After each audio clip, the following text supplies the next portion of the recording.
Malam dengannya selain bab katanya dua yang paling buruk nalam ke Fir'aun. Oh nah ke iblis.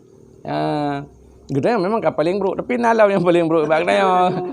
Iaitu orang yang lekai mengagam hangnya lebih buruk bab katanya. Bak tirai bodoh iblis jawab Fir'aun. Wa ba'un ni ke iblis. Ma apa bukan jawab bak lu. Kujak si Tuhan lu ke iblis. Malim lu. Jarang-jarang lu numpu lebih lu ngengkah. Tapi bakah nasi pu yang hekeh hang kujik ke iblis. Kakak je putra bak kayu kendra ke Tuhan. Ikut iblis bak Fir'aun. Ke Fir'aun. Tapi aku pergi-pergi sang kuno coba yang hanali na jadi li yo. Hana program ni ke kendra Tuhan. Ke Fir'aun. Hoi le ke iblis. Putra ke berah. Kena piu hana kena program dia ke Tuhan. Je ke iblis. Jangan salah dah. Kata ke iblis.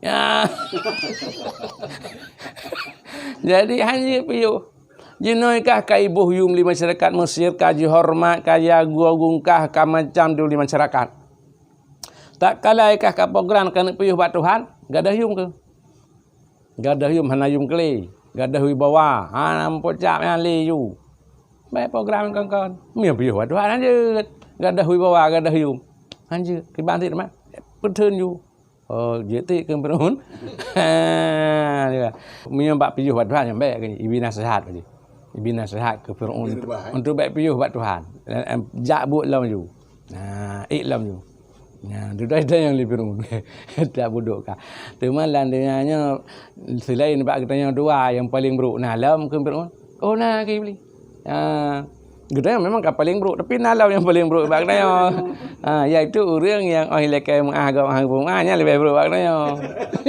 Itu kali iblis. Apa Fir'aun.